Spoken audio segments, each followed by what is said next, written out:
Your mother's insurance lapsed 3 months ago, the hospital administrator announced, not even bothering to look up from her clipboard. We'll need to transfer her to County General by tomorrow morning.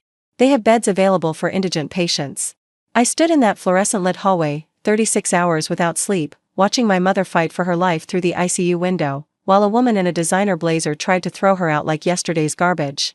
What the administrator didn't know, what no one at St. Catherine's Medical Center seemed to remember, was that the building she was standing in, the equipment saving my mother's life, the entire oncology wing that had given hope to thousands of cancer patients, existed because of a single anonymous donor. Me. The administrator's name was Patricia Vance. I'd read about her in the hospital newsletter I received as a board member, though I attended meetings remotely under an LLC name, and my photo had never been published. She'd been hired 18 months ago to improve financial efficiency, which apparently meant harassing families during their worst moments. There must be a mistake, I said, my voice hoarse from exhaustion. My mother had coverage through her retirement plan. She worked for the city for 32 years. The plan terminated coverage for cancer treatment after the initial diagnosis. Pre-existing condition clauses and legacy policies. Patricia finally looked at me, her expression carefully neutral. I understand this is difficult, but St. Catherine's isn't a charity. We have protocols. She's on a ventilator. She can't be moved. County has adequate facilities. County's oncology unit has a 2-week waiting list. Their survival rates for stage 4 patients are 40% lower than yours. I've researched this. Patricia's lips thinned. I'm sorry, but financial reality doesn't change based on research. Your mother's care for the past week has already accumulated over $287,000 in charges. Without insurance or payment arrangements, we simply cannot. I'll pay. She blinked. Excuse me? I said I'll pay. All of it. Whatever she needs. Patricia's expression shifted to something between skepticism and pity, the look reserved for desperate family members who didn't understand medical economics. Miss Harrison, cancer treatment at this level can exceed $1 million. We're talking experimental protocols, extended ICU care, specialist consultations. I understand what we're talking about. Do you have assets that could be liquidated? A home equity line? We could connect you with our financial counseling. I don't need financial counseling. I need you to continue treating my mother. Without verified payment arrangements, I can't authorize. Then find someone who can. My voice had risen. A passing nurse glanced our way. Patricia's professional mask hardened. I don't appreciate being spoken to this way. I'm trying to help you understand your options. My only option is keeping my mother alive. Your job is to make that happen.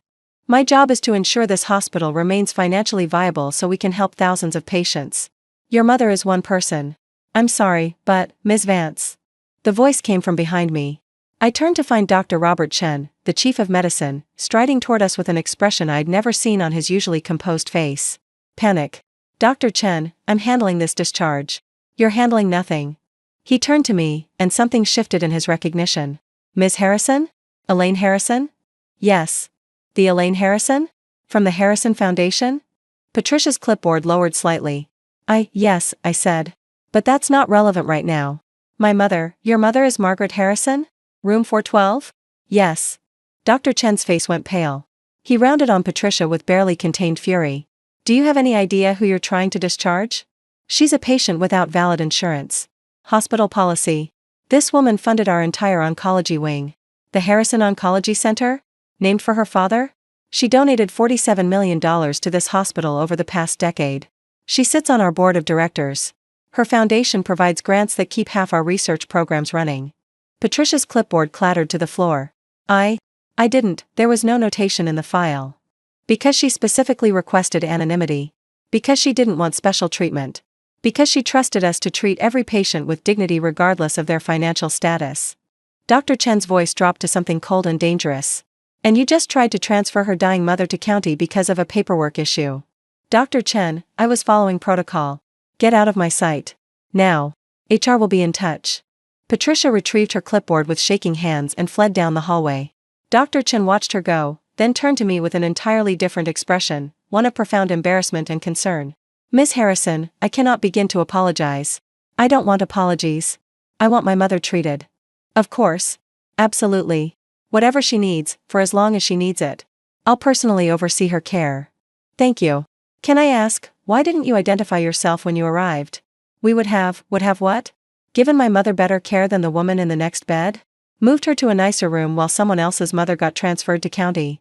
I felt the exhaustion and terror of the past week crystallize into something sharp. Is that how this hospital operates? Different care based on donation history? Dr. Chen had the grace to look ashamed. No. That's not supposed to be how we operate. But it is, apparently.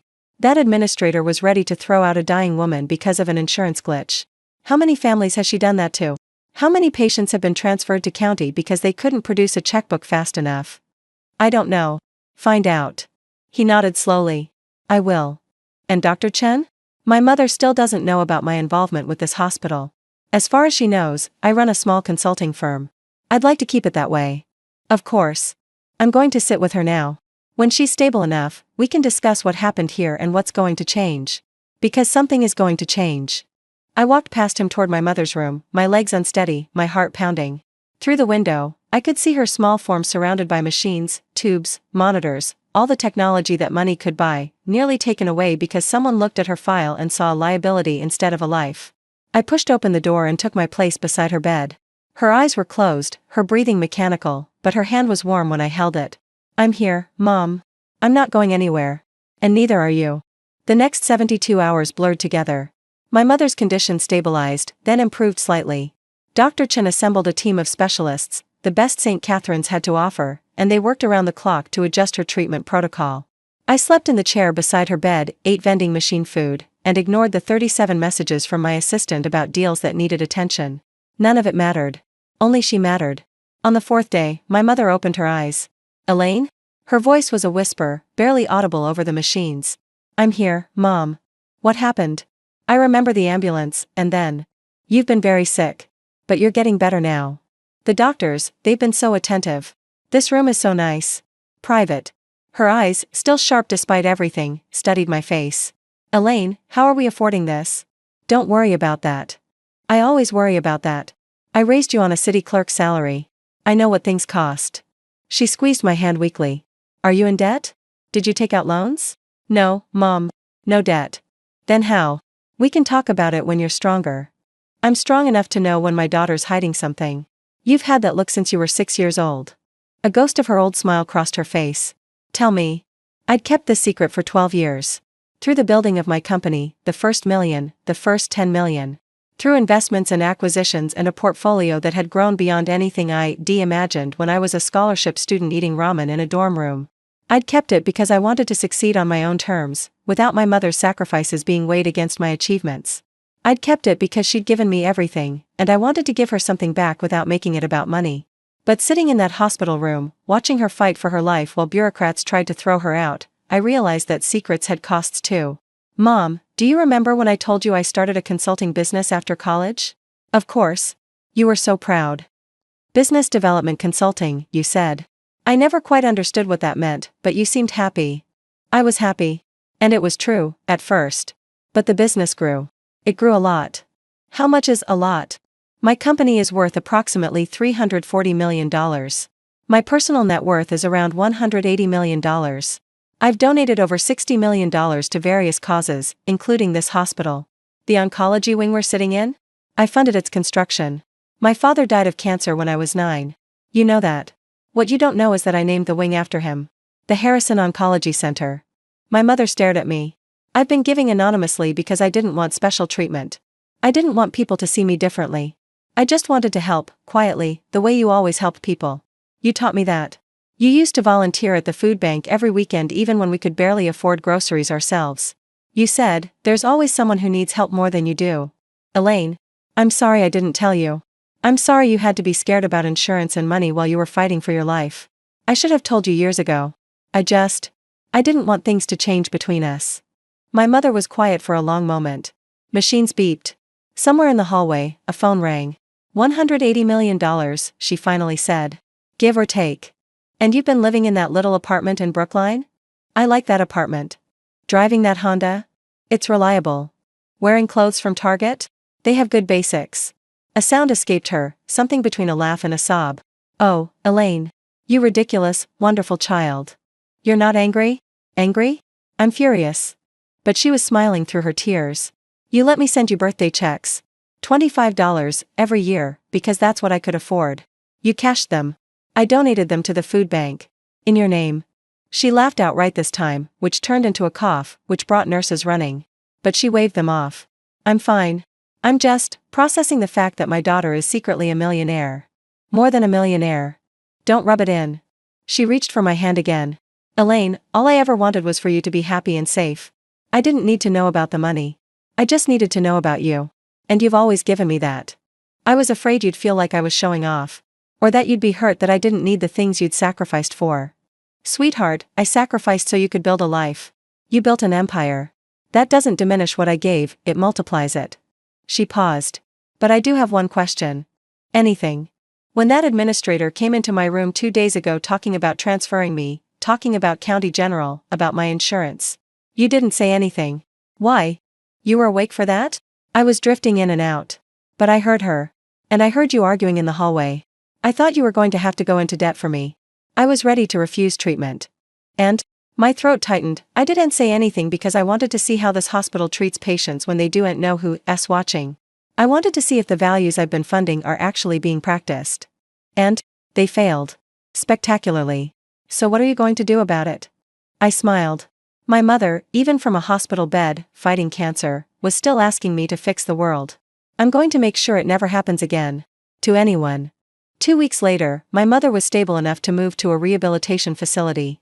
I'd had a private room prepared at the Harrison Oncology Center. Yes, her room was in the wing named after my father, which was a coincidence that I suspected wasn't entirely coincidental on the universe's part. Before the transfer, I requested a meeting with the hospital's executive leadership. They assembled in the boardroom on the 12th floor, Dr. Chen, the hospital CEO Dr. Anita Williams, the CFO, the head of patient services, and a lawyer who looked like he'd rather be anywhere else. Patricia Vance was notably absent. Ms. Harrison, thank you for meeting with us, Dr. Williams began. First, let me express our deepest apologies for the incident involving your mother's care. I'm not here for apologies. I'm here to discuss systemic changes. The lawyer winced. I've had my team review your discharge and transfer policies over the past 2 weeks. Do you know how many patients were transferred to County General last year due to financial issues? Silence. 437. Of those, 62 died within 3 months of transfer. Your own data shows that patients treated here have significantly better outcomes than those transferred out. You've been running a 2-tier system, premium care for those who can pay, and expedited discharge for those who can't. Ms. Harrison, healthcare economics are complex, the CFO started. I'm a businesswoman. I understand economics. I also understand that I've donated $47 million to this hospital specifically to improve cancer care for underserved populations. Instead, I've been funding nicer waiting rooms while administrators like Patricia Vance chase sick people out the door. Ms. Vance has been terminated, Dr. Williams said quickly. That's a start. But she was following policies that your leadership approved. She was doing her job. The problem isn't one administrator, it's a culture that treats patients as revenue sources rather than human beings. What would you like us to do? I've prepared a proposal. I slid a folder across the table. A patient advocacy fund, specifically for cancer patients facing financial hardship. Initial funding of $15 million. The fund will cover treatment costs for patients who would otherwise be transferred or discharged. It will be administered by an independent committee with no financial ties to hospital administration. The CFO flipped through the proposal. His eyebrows rose. Additionally, I want new training for all administrative staff on patient communication. No one should ever hear, "We transfer you to county," in the same tone you use to discuss expired coupons. These are people fighting for their lives. That's very reasonable, Dr. Chen said. I'm not finished. I also want quarterly reports on discharge patterns, published publicly. Transparency. If this hospital is going to carry my father's name on its oncology wing, it's going to live up to what he believed in. What did he believe in? Dr. Williams asked quietly. That every person deserves dignity. That wealth doesn't determine worth. That the measure of a society is how it treats its most vulnerable members. I paused. He died in a county hospital because we couldn't afford anything else. He was moved 3 times in his final weeks because of insurance issues. He spent his last days being treated like a burden instead of a human being. I swore I would change that when I had the power to do so. I have the power now. The room was silent. Your proposal will be approved, Dr. Williams said finally. All of it. And I'll be monitoring implementation. Not from a distance. I'm going to be more involved in hospital governance going forward. No more anonymous donations. No more hoping that the money is used well. I want to see where every dollar goes. We welcome your involvement. You should. Because the alternative is that I take my funding elsewhere, and I make sure everyone knows why. 3 months later, my mother was back in her apartment in Southie, cancer in remission, her old energy slowly returning. She'd started volunteering at the food bank again, this time in a management role, helping to coordinate donation logistics with her newly discovered organizational skills. You know what's funny, she said one Sunday afternoon as we sat on her tiny balcony. All those years, I was so worried about money. About whether we'd have enough. About whether I was giving you opportunities. You gave me everything that mattered. I gave you values. Apparently, you gave yourself the portfolio. She smiled. I'm still getting used to having a daughter who could buy this entire building. I thought about it, actually. For investment purposes. Don't you dare. I love this apartment. I'm not moving just because you have money to burn. I don't burn money. I invest it. Same thing, in the end. It's just paper. She looked out at the city skyline. Elaine, what are you going to do with it all? When you're gone, I mean. Someday. I'd thought about this question a lot. In hospital waiting rooms. In boardrooms. In the quiet hours when I couldn't sleep. I'm establishing a foundation. Long term. The Harrison Foundation will fund healthcare access, education, and emergency family assistance. I want it to exist for generations. I want kids who grew up like I did, scared about money, watching their parents struggle, to have someone in their corner. Your father would be proud. I hope so. I know so. She reached over and took my hand. I'm proud too. Not of the money. Of the person who has it. You could have become anyone with that kind of success. You became someone who uses it to help. I learned from the best. We sat in comfortable silence, watching the sun set over Boston. Mother and daughter. Survivor and supporter. Two women who'd both fought hard and won harder. That hospital administrator had seen my mother and calculated her worth in insurance dollars.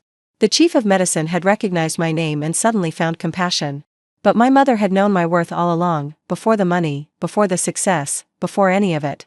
She'd seen me when I was nothing but potential and loved me anyway. That was the real wealth. The kind that couldn't be measured or lost or transferred to County General. And it was the reason I spent my life trying to build a world where everyone could feel that rich, even if only for a moment. Because everyone deserves dignity. My father taught me that. My mother lived it. And I was going to make sure no one forgot it. Not in that hospital.